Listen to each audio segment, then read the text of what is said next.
కేసీఆర్ ఏడున్నాడు? ప్రధాన ప్రతిపక్ష నాయకుడు ప్రభుత్వాన్ని నిలదీయాలి కదా. కిషన్ రెడ్డి ఏడున్నాడు? కిషన్ రెడ్డి ఏ ప్రచారాలలో తిరిగిండు? కేసీఆర్ ఎక్కడున్నాడు?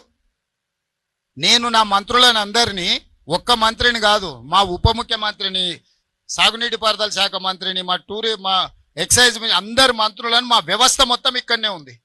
నేను యాజ్ ఏ టీమ్ లీడర్ అక్కడి నుంచి మినిట్ టు మినిట్ పరిశీలించుకుంటూ మా టీంకి అందరికీ నేను సూచనలు చేస్తున్నా. గతంలో జరిగిన పనులల్లా ఎక్కడైనా వాళ్ళు ఇట్లాంటి ప్రయత్నం చేసిండ్రా?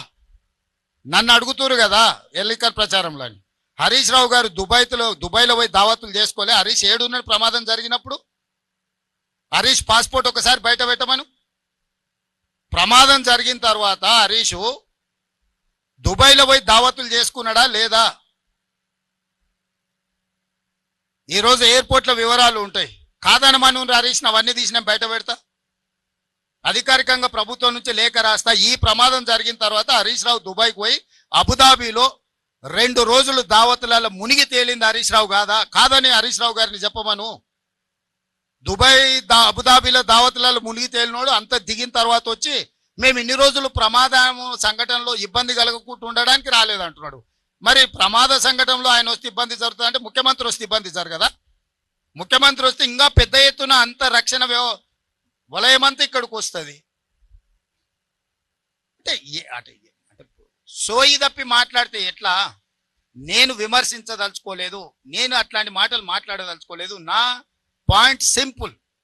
అత్యంత దురదృష్టకరమైన ప్రమాదం జరిగింది. ప్రమాదం నుంచి ఎట్లా బయటపడాలి, ప్రమాదంలో నష్టపోయిన కుటుంబాలను ఎట్లా ఆదుకోవాలి, జరిగిన సంఘటన నుంచి ఎట్లా బయటకు రావాలని మేము ప్రయత్నం చేస్తుంటే ఎట్లా బురద చల్లాలి అని వాళ్ళ మెదడులో ఉన్న బురదంతా తీసి మంత్రుల మీద.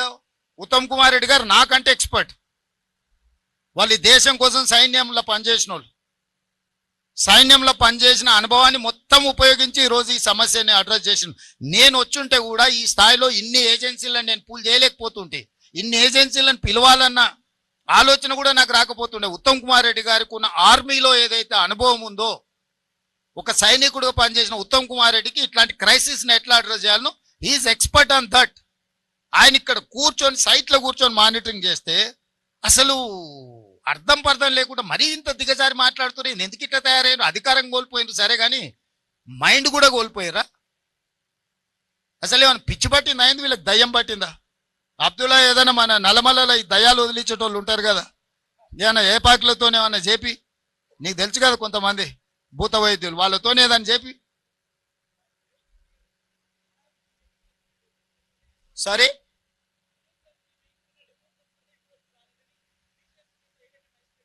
ఏమంటుండో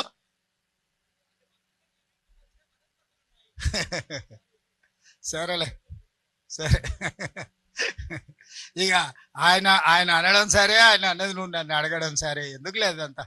అందుకే ఇప్పుడు మానవ ప్రయత్నాలు అయినాయి. రోబోస్ను కూడా అవసరమైతే ఇందులో వాడండి, అవకాశం ఏముందో పరిశీలించండి అని చెప్పినాం. ఎవరిని అవసరమైతే వాళ్ళను, ప్రపంచంలో ఉండే ఎవరినైనా కూడా మేము తీసుకురావడానికి సిద్ధంగా ఉన్నాం.